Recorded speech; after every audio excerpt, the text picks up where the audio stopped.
Good evening. Buenas noches. I'm Jorge Quiroga, and thank you for joining the Latino Factor in Boston and beyond. Now, whether you describe yourself as Hispanic, Latino, or Latinx, you must know that for the past 10 years, Latinos have been the second fastest growing population in the US, with more than 60 million people today. In fact, if US Latinos were a country, their GDP would actually be ranked seventh in the world. Latinos have played a prominent role in every aspect of US history, from politics, civil rights, and government to industry, agriculture, science, technology, and the arts. We have helped power the economy and have played pivotal roles during elections by significantly influencing outcomes here in New England and across the country. But despite the fact that Latino influence and power are growing in every facet of civic life, in too many places in America, Latino diversity continues to be misunderstood, their concerns ignored, and their contributions dismissed. Well, tonight, the Latino Equity Fund partners with GBH and World Channel to discuss the undeniable impact of Latinos in the Commonwealth and in this country. Our panelists for this important conversation are Fabian Torres Ardila, Acting Director of the Mauricio Gaston Institute at UMass Boston, Aixa Beauchamp, co-founder and co-chair of the Latino Equity Fund, Diana Campoamor, editor of the upcoming book, If We Want to Win, Vanessa Calderon Rosado, Chief Executive Officer at Inquilinos Boricuas en Acción, and Dan Rivera, President and CEO of Mass Development and former mayor of the city of Lawrence. If you're joining us live, please use the Q&A tab at the bottom of your screen to let us know where you're joining us from and especially to send us your questions and comments throughout the night. We will also screen segments of Latino films presented by World Channel, and you can find their entire collection at worldchannel.org. Today, the Latino population in the US has expanded to 62.1 million, which represented more than half of the total US population growth from 2010 to 2020. So let's talk about the impact of these increasing numbers with Fabian Torres Ardila. Fabian, the Gaston Institute informs policymakers about issues vital to the state's Latino community. So let's start with a question from Ira Morgenstern of Belmont, Massachusetts. Ira asks, the term Latinx covers so many different groups and backgrounds, it seems overused and too general shorthand, not unlike Asians. What name is the most useful? Jorge, thank you very much, and thank you for the questions. In one sense, I tend to agree that we're trying to use a term that covers so many differences.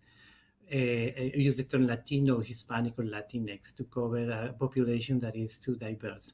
On the other hand, we had to remember that those terms were created, actually mandated by the government to be able to track and count a population that wasn't playing an important role in the growth of the nation and wasn't being counted.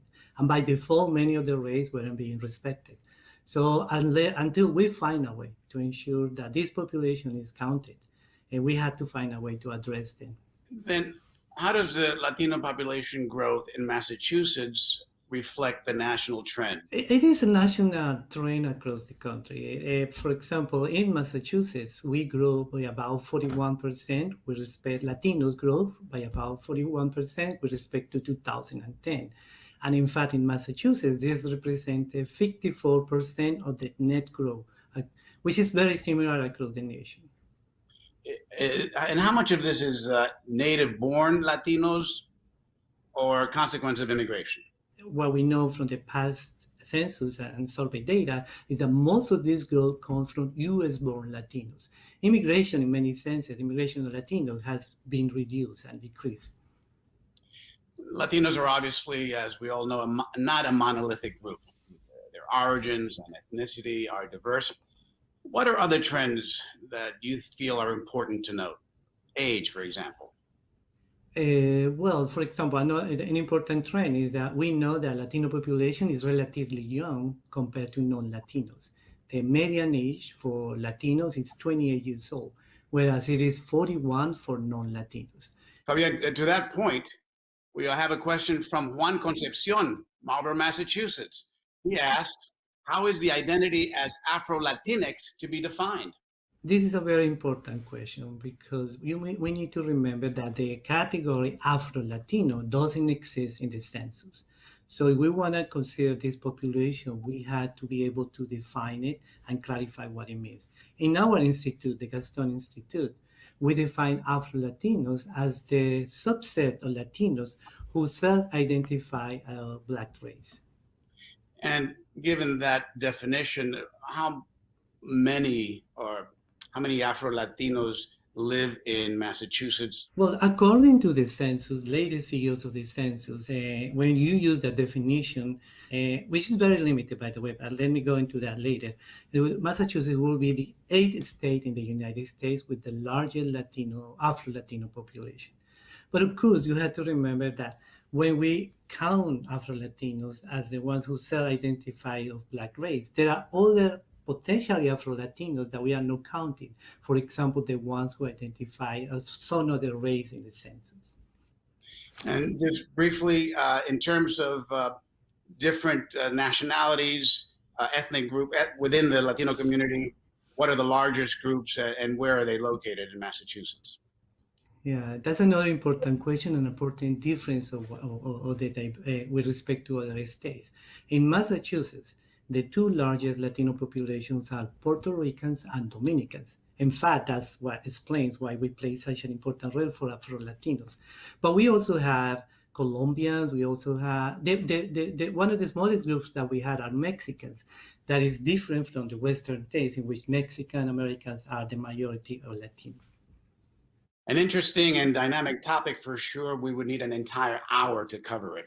Thank you, Fabian Torres Ardila, for this quick overview of the Latino population in Massachusetts and the Thank U.S. you, Jorge. Now, as Fabian mentioned, Latinos are driving the demographic change. We are an integral part of the fabric of the U.S. Aixa Beauchamp, co-founder and co-chair of the Latino Equity Fund, is joining us now to talk about some of the challenges and opportunities facing our Latino community. Aixa, how has Latinos' power, influence, contributions, and political representation changed over the last decade in Massachusetts? Saludos, Jorge. So let me just answer the question around political representation, and then I can tell you about a lot of the other ways that Latinos have been contributing to Massachusetts. You know, although we have not seen the high representation of Latinos in political office, more Latinos are running for office now than ever. The Boston mayoral race, the state and city levels show that. We compromise an increasing share of eligible voters, yet our political leadership at all levels of government is less than proportional to the Latino population state. But that is changing. But we're driving growth in many other areas. So we're driving growth economically, we're driving growth, population growth that I think that Fabian mentioned. We're driving infrastructure growth in terms of our communities and our Latino organizations. We're definitely not seeing the figures commensurate with our population, right? But Jorge, I will put a caveat on here. We are seeing that there is a lot more civic engagement among Latinos than there was before. Amplify Latinx just recently did a study about last year with the Gaston Institute that showed this rise in participation, not only around voter registration and voter participation, but on school committees and on council committees. So those things are important too, because they're often levers for engaging in political office. Our political representation, just in terms of these elections, you saw the differences. We represent so many groups and so much different culture comes in. So there's not this one group. Back to the Latino organization, that Latino organizations are collaborating more than they ever have. I think that COVID and the racial reckoning has taught us that we're stronger when we unify. And one of the things that the Latino Equity Fund is supporting through Amplify Latino X is bringing together these groups to really develop a Latino agenda. And I'm hoping that this process of bringing together these groups and developing this agenda will highlight not only our priorities as a group, but also specifics within our communities that we all need to be more focused on. Aixa, thank you so much for your insights and your work with the Latino Equity Fund, along with all the work that's been done by many other Latino philanthropies to meet the challenges, the really difficult challenges of our time. Now, before we continue our discussion, let's watch a short clip from World Channel.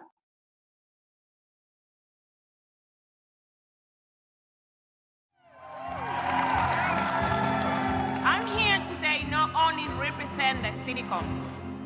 I'm here today represent my community, workers' community. It's not fair to the state make a bill to take the power for the City Council. What is the next step? What do they want to do next? We live in Providence. We decided what do we need for our city. Thank you.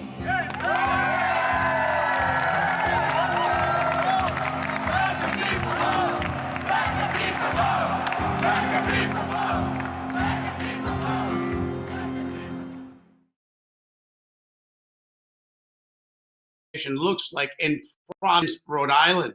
The enthusiasm is palpable, and in fact, in 2020, the Gaston Institute reported an increase in voter turnout of Latinos in Massachusetts and nationwide. The growth of Latino communities coast to coast is driving the election of more Latinos. Still, it's important to note, Latinos make up only 1% of all local and elected officials. Dan, as a former elected official, what needs to happen to finally move the needle when it comes to Latino political power? Listen, Jorge, what is very clear is that when Latinos vote and Latinos run, Latinos can win. And, we had to take a lesson from the old, 1970s movements. We have to build coalitions. It's not that just one block of voters can make an election happen. The question is, can you come into an agreement with other voting blocks and other neighborhoods? And I wouldn't even say like before it was the ethnic blocks. So today I would say it's neighborhood, it's geographic, because all these problems are really, from climate change to housing, that's geographic. And, we're talking about Latinos, but we learned a good lesson from one of our Irish politicians is that all politics is local. And so if you can build these coalitions, I think that's the way to do it. That's the way we did it in Lawrence. That's a very, very good point. Now, first, Diana, then Vanessa. We just heard about the complexity of the U.S. Latino population. Now, how does that play out in politics and voting? Is there such a thing as the Latino vote? Jorge, if I can respond to that, there is no one monolithic group. But I do think that we have more in common than, what is different about us. We are a very diverse group of communities. Puerto Ricans, Mexican Americans, Cubans, Dominicans, more Central Americans, and more South Americans. So there isn't one block. We do have a lot of things in common, and witness to that in fact, most Latinos vote in a particular way. There's always, and this is true, for example, for the Black community, that you always have a segment that votes, perhaps a Republican, which is not, the norm. But that, those are particular voting groups. Vanessa, you have a... Yes. Thank you, Jorge. Saludos, buenas noches. So thrilled to be here with all of you.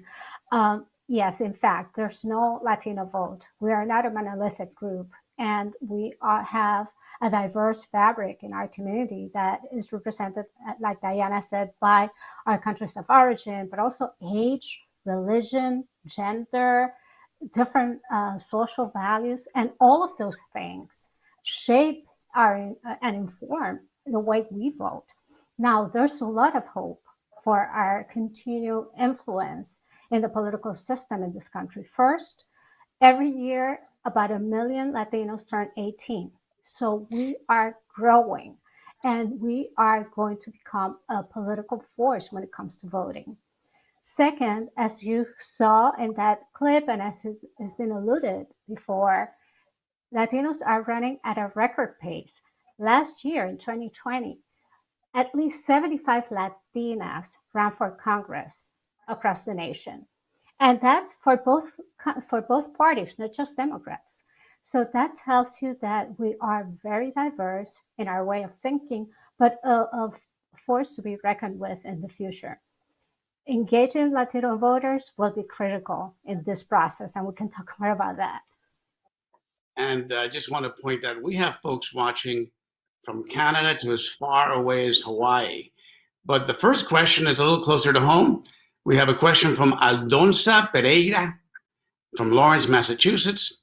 She says, please include a bit about the Florida Hispanic Republican vote phenomenon. Certainly in Lawrence, we have a similar situation with Dominicans, but let's talk about that. Well, listen, what I would say, again, my perspective from up here is that, communities don't lose elections, candidates and parties do. And if you don't get your message out to motivate people to vote for your people and your candidates, and so the Republican Party saw an opening down there, and they fed them, information that other people would say were misinformation. Voter education lies with the candidates. And so they educated them in a way, and we can debate on whether or not that was a good thing for them to do, but they bought the education. And so if you have candidates that aren't educating voters on the total number of judges that he put on the bench as a candidate, the impact of economic policies, the why we couldn't get immigration done. If you're not doing those things, those people who might want to vote for you, they're going to stay home. And that's part of the influence, and people bought it up and down the coast. It started in Florida, but people bought it all the way up. Something like 4,200 people in Lawrence voted for Donald Trump. Yeah, let's talk about Florida, because you can't talk about national Latino politics without talking about the Florida Latinos and the Republican vote phenomena there. Absolutely. I think several things happened. Number one, there is a group of Latinos, not just in Southern Florida, by the way, not just my American community, but also, the Orlando corridor, the I-95 corridor, which is predominantly Puerto Rican. And I think, what we saw was, the Republican Party made a concerted effort to reach out to our communities, and that pays off. That pays off.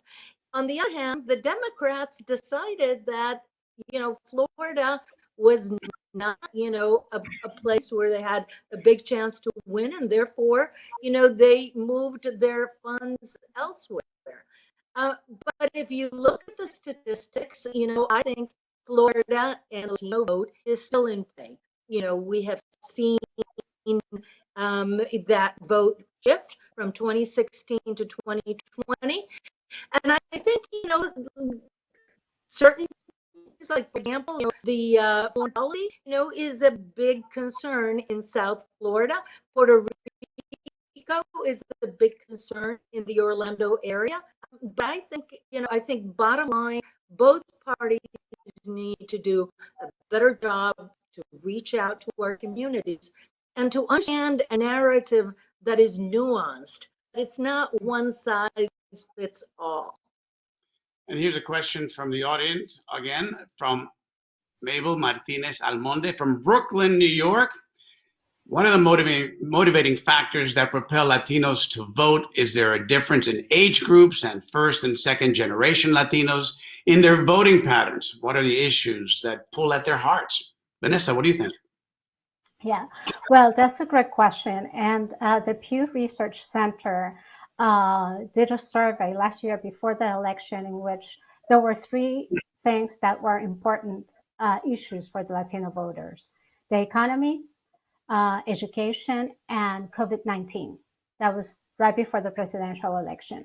Last year, Mass Inc. did a survey of Latinos in Massachusetts, sponsored by the Latino Equity Fund, Amplify Latinx, Greater Boston Latino Network, and others, that show similar trends in which Latinos in Massachusetts saw the issues that were important to them as jobs in the economy, education, and access to affordable health care. So those are things that overall move our communities to vote, and those are issues that directly impact our families. Therefore, those are issues that are in forefront in our minds.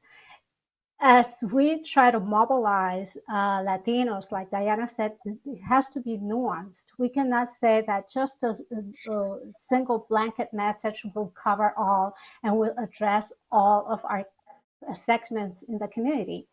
I have a lot of friends in political campaigns, and I know anecdotally that many of them constantly complain about both Democrats and Republicans that they tend to leave the Latino community for as a second thought towards the end, and they just come up with a TV ad in Spanish and call it a day, without really thinking about these nuances, about really thinking about these issues and how these issues will impact our communities. Yeah, I mean, I would. Sorry about that. I was to say. I just want to make this point. It's very important what she said.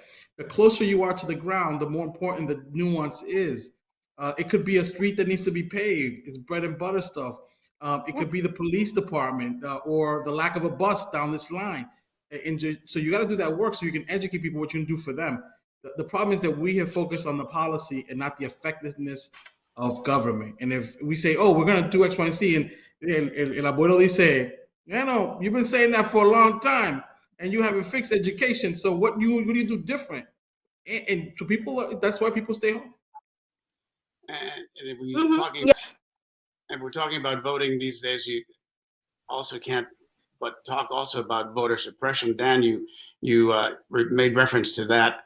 Are there specific tactics used to target Latinos when it comes to voter suppression?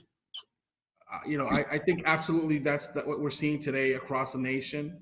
But you know, the vote is a very powerful thing, and I think when you're a first-generation immigrant who got your citizenship, you're gonna go vote, and then you know they're gonna try to stop you all you can. That's es un lujo que tú te puedes dar not to vote. You gotta be there and you gotta vote. It's not something you can take for granted. However, it's always been hard. You know, we just got motor voter with Bill Clinton. Like you could sign up, but you still can't do same day voting. And so these things are like, it's always been hard. That's why I always go back. It's not communities that lose campaigns, it's candidates that lose campaign. Go door to door and do voter registration. Go door to door to get people out to vote. And don't wait till the last minute. Voter registration and GOTV is like you have to do it all day, all the time. And I say these things because people always say, you know, the community didn't come out.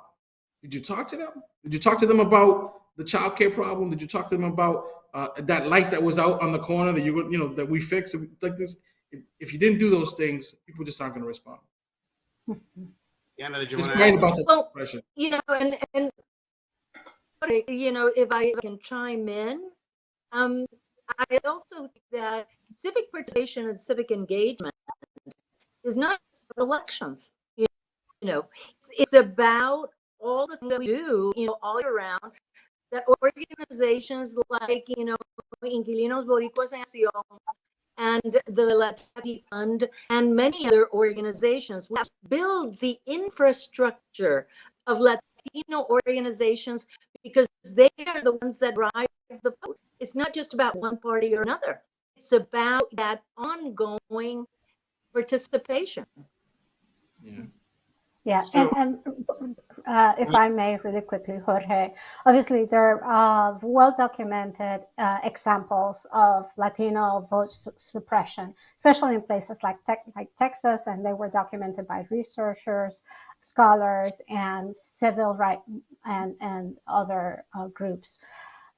But, you know, and we can talk about those a lot. But there are other ways that are not suppression tactics per se, but that limit the access of people for voting. In that same Mask Inc. Survey that was done last year, funded by the Latino Equity Fund and others, one important fact that Latinos said in that survey as the number one factor for not voting is work. They cannot take time off from work.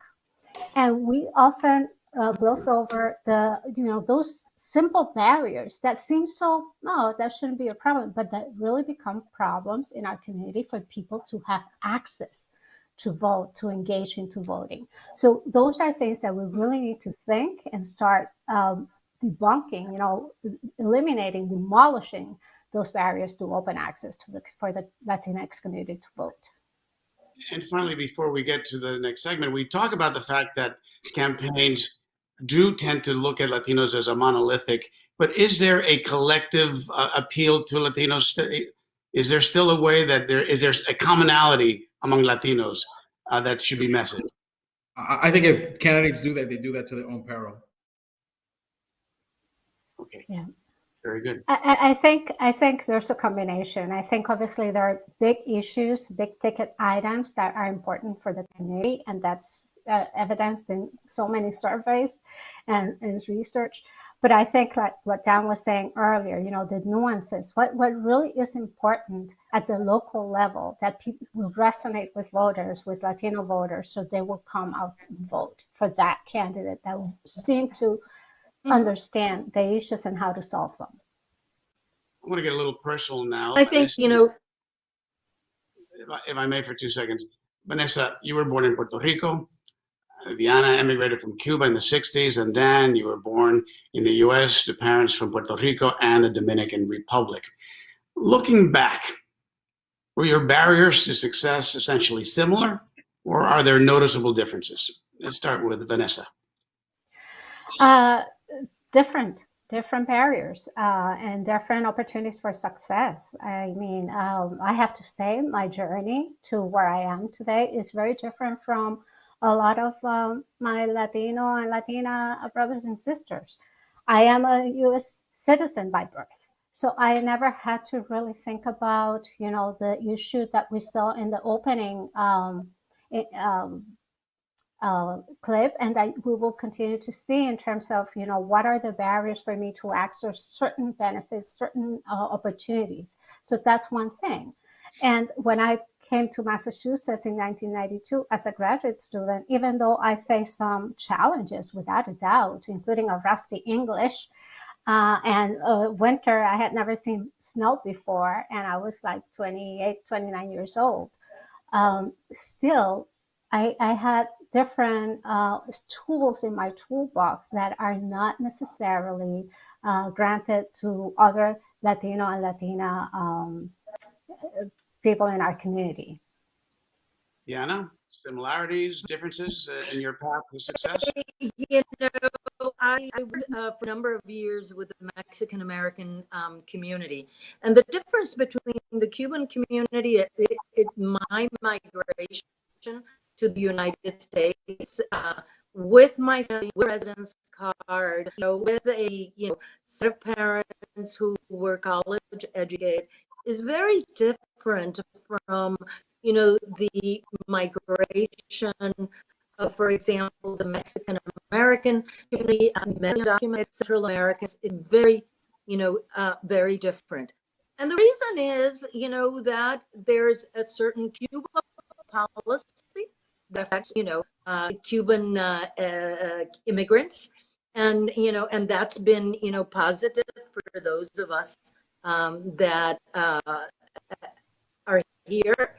And there's another policy, I believe, for example, patients, for Dominican, for Mexican Americans, it's a very different migrating experience. And I, certainly benefited, from the privileges that come, for example, from being white. I cannot, I have 2 granddaughters who are Asian and Cuban Americans, obviously are Black. And I worry, and they're born in the United States, but I worry about them as Black Latinas. I think it's very different. And Dan, as an Afro-Latino, as an Afro-Latino, tell us about your path, the similarities. My mom came here at 16 with a kid in her arm, working in the sewing in the garment district in New York. We grew up we lived there till I was 5 and came to Lawrence. She worked in the mills in Lawrence. So, I think, she's a Afro-Latina también. So she was the racism, the barriers that people in the workplace had. It's just, I think that's what we saw. And again, it's different because, when President Reagan did amnesty, so my mom got her citizenship, all these things had happened. The That's why we're so not a monolith. We have all these ways that we got to where we're going. And the last thing I'll tell you is I think that's why I love the term Afro-Latino, because I grew up in urban America.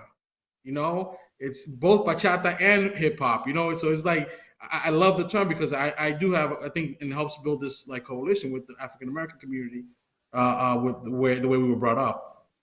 And Dan, to that point, let's talk about briefly the open secret in the Latino communities, our own racism against Afro-Latinos. Yeah, listen, my mom moved to North Carolina towards the last part of her life, and she would always come with this stuff, and I'm like, Moms, we're the same color, we have the same, the same trajectories, and it happens, and from the Dominican Republic being so close to Haiti, it happens every day. They had a problem with some immigration stuff, and as recently as 2 years ago, and probably even still today around the borders. It's a bad thing because for all the reasons racism is bad, but it's worse because we are actually all in the same boat when it comes to these things, and it's unfortunate. Here's a question from the audience. I think it's really apropos. Nelsie Pebble from Leominster, Massachusetts asks, there are many Latinos like myself who don't speak Spanish well or fluently. How do we relate to those Latinos who might not consider us true Latinos? I'm going to take a stab because I have 2 children who grew up learning, listening and learning and speaking Spanish, stopped speaking Spanish, and now they have come full circle to speaking Spanish again. I think that, yet again, is another nuance in our diversity within our community. And similar to what Dan was relating around our own racist feelings against Afro-Latinos, our feelings of discrimination around those who don't speak the language well. And we see it all the time. So I think it's within a community, our community, we also have to learn a lot from each other and support each other and help each other out, because definitely it is an issue in which people sometimes look down at Latinos who do not speak Spanish fluently or cannot communicate in English. But one misconception is that most Latinos in the US are born here. So their first language is English, and we need to understand that and embrace it as part of who we are. In fact, I believe 3 out of 4 Latinos in the United States were born here. Migdalia from Andover, Massachusetts, she asks, the African American community has done a great job coming together to combat racism as a united force. How can we achieve the same kind of collective presence for Latinos? So obviously, this is a subject that's dear to folks who are watching. Yeah, listen, I think that we get these discussions all the time. How do we do it in the workplace? We have to, stand by each other, support each other. And, it doesn't matter if it's African-American or Asian violence, or even violence against women and folks in the GLBTQ community. The reality is wherever there is this oppression, that you could be next. And so you got to stand up for it and stand against it. And if you can make way and work in a direction to make space for other people, you got to do those things and know that there, but for the grace of God, go I. And you got to create cultures. And once you stand and create a culture, you say, I'm not going to stand for that. It starts to permeate the organization. It starts to permeate society. We're not anywhere close. You have the murders of George Floyd and others. We have a long way to go. But we fought it in Lawrence by diversifying the police department. 51% of the Lawrence Police Department is Latino or a person of color. But we got to definitely stand by each other. And even if you're in Andover or somewhere else and you're Latino and something happens in your neighborhood, you got to stand against it. So let's take this moment to switch the conversation about the economic impact of Latino workers and consumers. Now, it might surprise some, but Latinos actually earn more than $1.2 trillion each year, and they make tax contributions. Again, that's tax contributions of more than $309 billion. Latino workers play an outsized role in nearly every industry. So with today's labor demand, they actually help reduce labor shortages. A question from the audience. Lázaro Lopez, my friend Lázaro, Chestnut Hill, Massachusetts. He asks, how are we positioning Latinos to take advantage of the significant building trades, workforce development, and employment opportunities? How will we get Latinos into the union trades and apprenticeships, electricians, carpenters, etc.? Vanessa. Yeah, that's a great question. Hi, Lázaro. Glad you're connecting with us tonight. Yeah, I think it's not just the trades. It's really thinking about how do we reskill our workforce, our Latino workforce, to access trade jobs, but also jobs in healthcare, in higher education, in the financial sector, jobs that have sustaining wages and also career ladders, like the trades. So I think different things. We have, and the Latino Equity Fund funded a study a few years ago that showed the return on investment on ESOL programs, English as a second, English for speakers of other languages. The return of investment of those programs when they're workplace based, when they're placed in the workplace. So that means that these kind of programs really help people gain the language, the English skills that are needed to be able to advance in their jobs, including the trades. So I think that's one thing that we need to really think about in addition to reskilling and retraining our workforce. We know that during the height of the pandemic, unemployment rose to about 18%. For the Latino community, that was close to 30%. Primarily because our community, our workers, our Latino workers are in fields and in occupations that were disproportionately affected by the pandemic, like hospitality, maintenance, food, etc., so, restaurants. So we need to really rethink about where the job opportunities are, how we reskill our workforce, and how we provide those programs to gain English skills to be able to advance. Well then, Vanessa, even with decent jobs, working Latinos find and buy decent, affordable housing.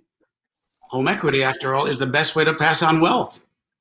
Absolutely. The premier way of creating wealth in this country is through home ownership. Just in the Northeast region, New York and Massachusetts are the two states that are the worst for Latinos in terms of home ownership. Massachusetts being the second one, 28% of home ownership rate for Latinos compared to other Northeast states. That a number of factors play there. Obviously, it's an expensive housing market. There's not a lot of supply. There's very limited supply, and the jobs factor, and not being able to earn enough to save enough to buy a house, to do a down payment, especially because there's no generational wealth that are passed on from parents to children. So you have that money to be able to do a down payment.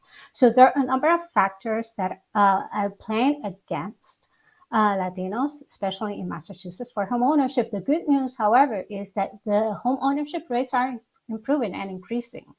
So there's hope in the future, but there's a lot of work that we need to do. In 2015, the Federal Reserve Bank of Boston did a study that showed that the net worth of a white family is $247,000.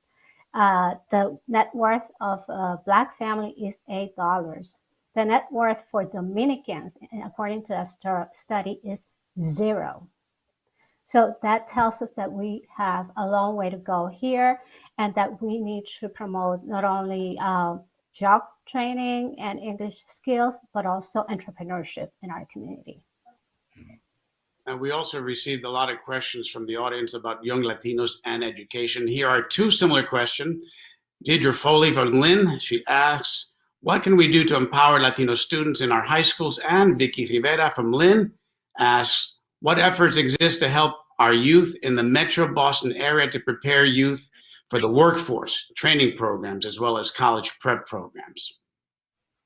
Yeah, listen, I'll talk to you a little bit about the stuff that Lawrence Lawrence has been taken over by the state. They've been doing that for 10 years. You know, I think the two biggest impacts is parent participation and educators of color. You gotta get more teachers in the classroom. and administrators of color to drive the rigor, to have conversations with parents, to explain to them the value of being a part of. And I'm not talking about coming to the schoolhouse. I'm talking like, how do we do it that 10 minutes in the early morning or 5 minutes at night? How do you engage with kids like that? I think that's a very important part of it. But if you don't have the cultural competency in the schoolhouse, you're going to miss a lot of it. And I got to tell you, nothing could do more to change that than adding more educators of color who can then communicate with parents and tell them, hey, listen, importa, 10 minutos aquí, 5 minutos allá. Like, and do that, because there is a lot of opportunity, but the kids are just not getting that access without having that push from the household and push from the staff. Listen, I grew up with Irish teachers, and they did me well. And I actually know how to do some Irish step dance too. So I get that it's not the be all to end all, but when kids have issues in the household, that cultural relevance is very important. Even though there'll still be problems, I'm not saying that it's a panacea, but that's very important. Here's a question I agree.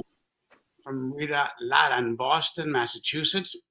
How do we create opportunities to translate Latinx cultural values into social and economic gains? Diana, we can't see you, but we can hear you. So you want to talk about that? How do we create more opportunities, asks Rita, to translate Latinx cultural values into social and economic gains? I think there are a number of ways to do that. Number one, I think organizations, nonprofit organizations, and funds like the Latino Equity Funds, are great for leadership. And that, creates an opportunity to generate narrative for yourself and your, to work collectively with others in growing our power. Let's where that we begin the narrative around ourselves. Latinos are givers. We are givers of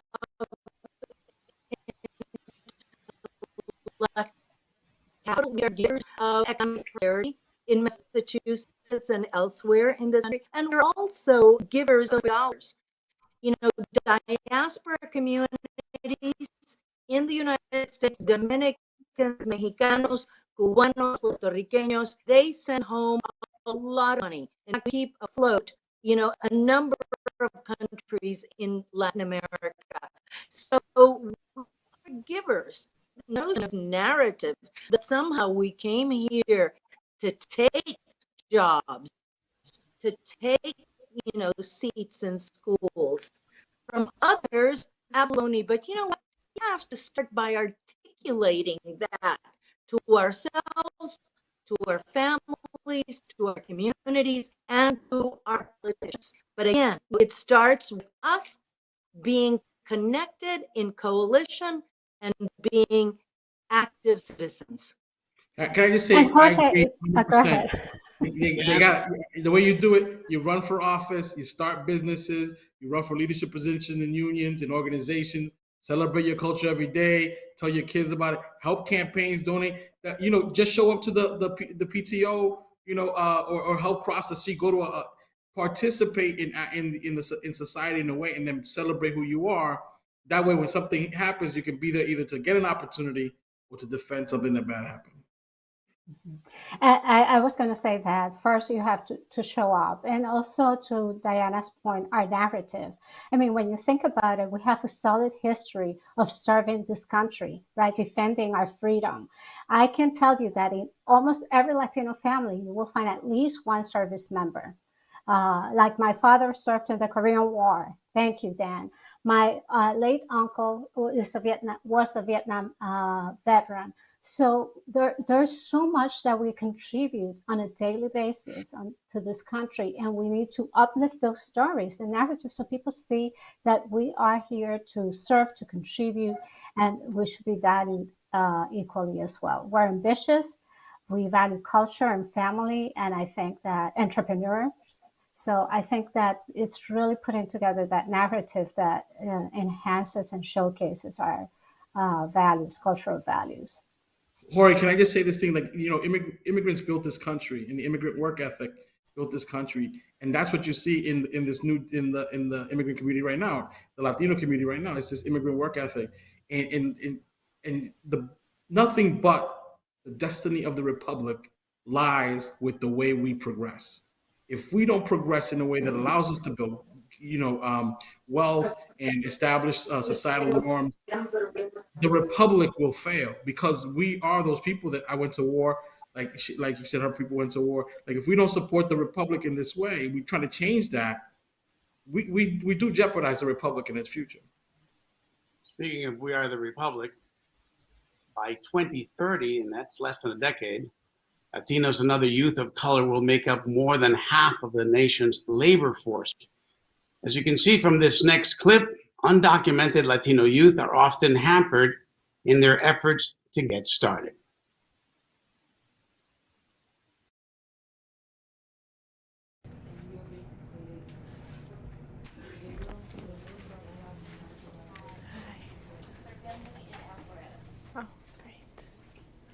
Okay, what can I help you with? I just had a couple of questions on the financial aid. Okay. I'm a DACA recipient.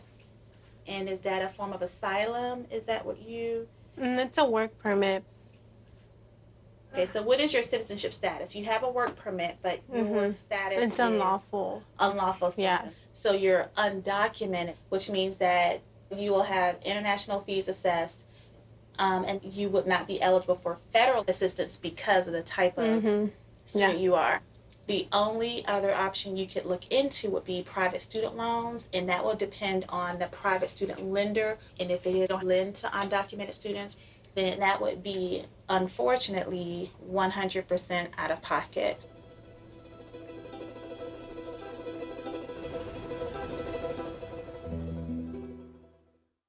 For the U.S. economy, how important is it to create a pathway to citizenship for the nation's dreamers, the young undocumented immigrants who were brought to the United States as children, for undocumented workers and the new immigrants entering today? Dan, Vanessa, this is a tough area. It's a tough question. I think as you think about the population growth, and you think about it, the market is Latino. Like, if you want to grow, how do I get market share in the sneaker industry? 10 years from now, if you're not marketing to the Latino community, you're going to lose that market share. Somebody who's going to do that work is going to do that. And so, again, if you cripple the way we do this in this society, American society says you can come in the rung at the very bottom, get a low page wage thing. You can send your kids to school, and your kids may send your kids to college, their kids to college. So maybe not first, maybe third generation. And if we break that down, and I don't have access to college or early college and high school, that in the end, what we're going to have is a society that's not based on what made success for the society to begin with. So it has to be having a fundamental understanding that the market is going there. It also is the right thing to do. It is also the right thing to do. But if you don't want the moral point, do the economic point. If you want more kids to go to college, it's just good. First of all, you should be doing females. You should be more Latinas. It's more Latinas going to college than Latinos. But again, if you're just doing the numbers, just based on that, forget the fact that it's the right thing to do. It is the right thing to do. The right thing to do, Dan, and also the smart thing to do. I read today that colleges can't fulfill their enrollment. Their enrollment is going down. It's not going up. And here we are keeping people who want to go to college from attending school. I'm sure Vanessa can tell you this better than anyone. And the number of Latino students graduating from high school in Boston, and then you tell me you can't get kids from high school to go to college at the UMass system, at anywhere. Like, it makes no sense to me that those kids can't find a path to college. Correct. And especially when plenty of research shows that by attaining even an associate degree at a community college, your earnings can jump by $14,000 in 1 year just by completing a 2-year degree. So I think that is just like Dan said, obviously it's the moral responsibility.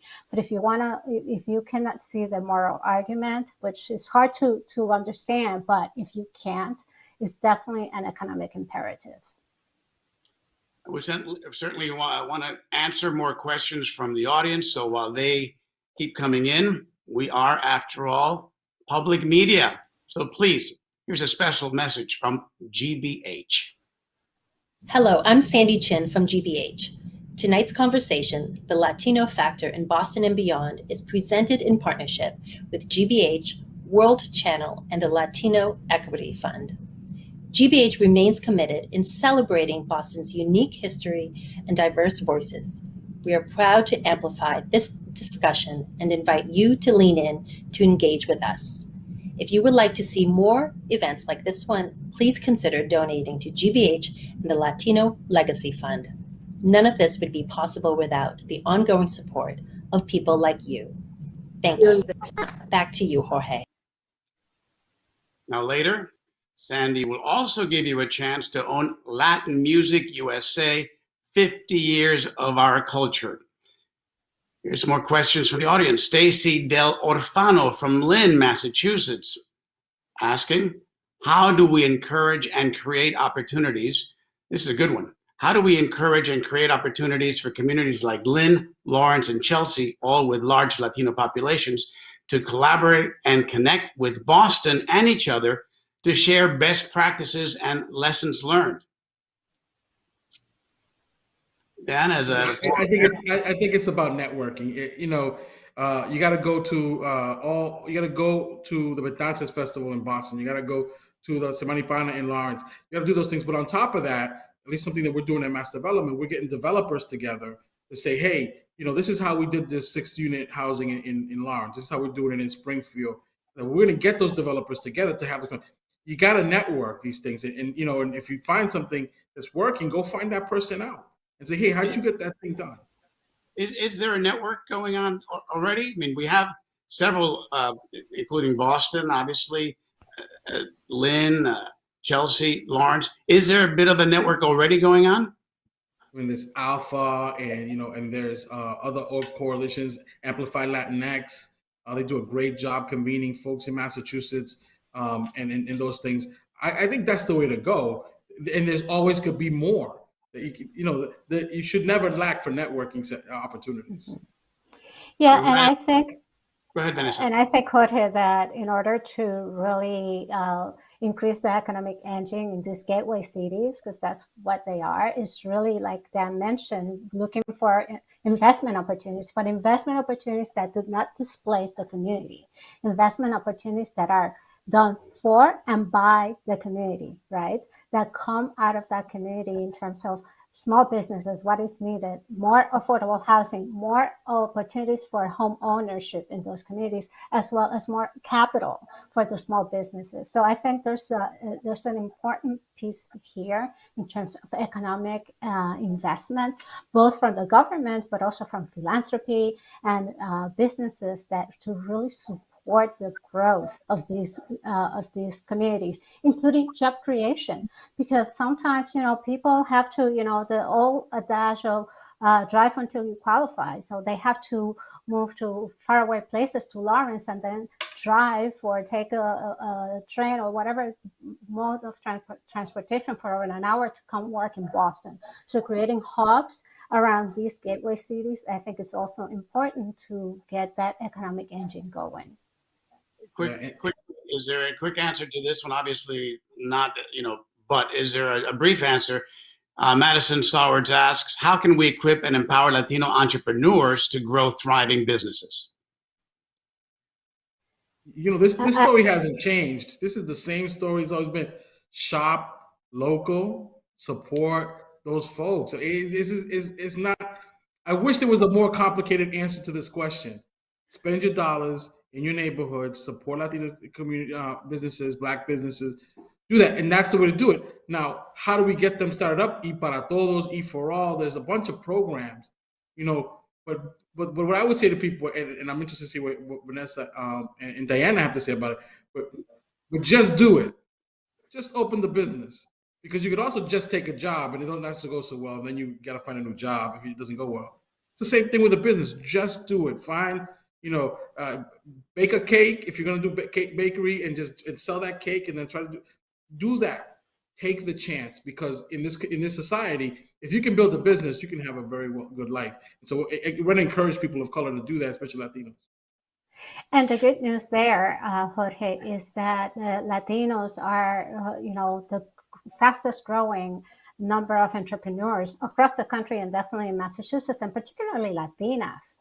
Latinas, las mujeres Latinas are really growing their own businesses across this country and in our communities. So I think it's important to really not only support them, but really make sure that there are assistance for them to understand how to access capital, where to go to access capital, how to build their business so they can be prepared for government procurement and government contracts and other, corporate contracts, really creating those opportunities for them to have access to that capital and those opportunities that will help them grow. And as they grow, create jobs in their communities for more Latinos to reap the benefits of that growth. So I think that Dan said it right. There's nothing new under the sun. That's the formula, and we just have to do it. And I'm hopeful that now with all these ARPA funds coming to the state and to our communities, that we will be able to invest in Latino businesses that are the main streets of our communities. Thais Oscando asks, Diana, are there mentoring programs for young Latinos, middle school through college, that one can participate in? How does one find them if that's the interest? What do you tell I think first start with your counselor, at school. Second, most of our youth are really digital natives, so, look on the internet. Third, go your nearest Latino nonprofit, even if they don't focus on education, they probably know the organization that deals with that particular issue. And then, third, look around and, find out from, organizations like the Latino Equity Fund and others, what opportunities are there. I'm a part of, a scholarship fund here in the San Francisco Bay Area, where I live. And I think that there are many other efforts like that, that folks can avail themselves of. And here's the other thing, and this goes back to entrepreneurship. Okay, capital is not just money; it's human capital. And so if you're a student and you want to be mentored, look for the human capital in your community first and then broaden from there. Same thing if you're a Latina entrepreneur. Look for organizations that strengthen, Latino entrepreneurs and connect with those people, because part of your capital is the connection that you have with others. And one of the benefits of the Latino community is that indeed, we are very networked because we are very collaborative. We live within a family, as most people do, but our familial connections are very strong. And so this is a muscle that we know how to use. And as we start wrapping things up, Paola Miranda from Boston asks, another straightforward question: how can we continue to amplify the voices of the Latino community while also impacting other groups? Well, I think one important area, which is something that is very critical for our growth and our gaining more power, is representation. Dan alluded to that when he spoke about representation of Latino teachers and administrators, which is critical and important. Research has shown that. At EVA, we ran, in collaboration with 3 other community organizations led by people of color, including Latinos for Education, we ran learning pods during the pandemic. And the teachers that we hired for the learning pods were Black and Brown, represented the kids that we were serving. And it had, when we did the evaluation of the program, that had a tremendous impact, as reported by the parents and the students. So representation is critical, not only in education, but in everything else. The Greater Boston Latino Network did a research in 2017 to study representation of Latinos in municipal government in Boston.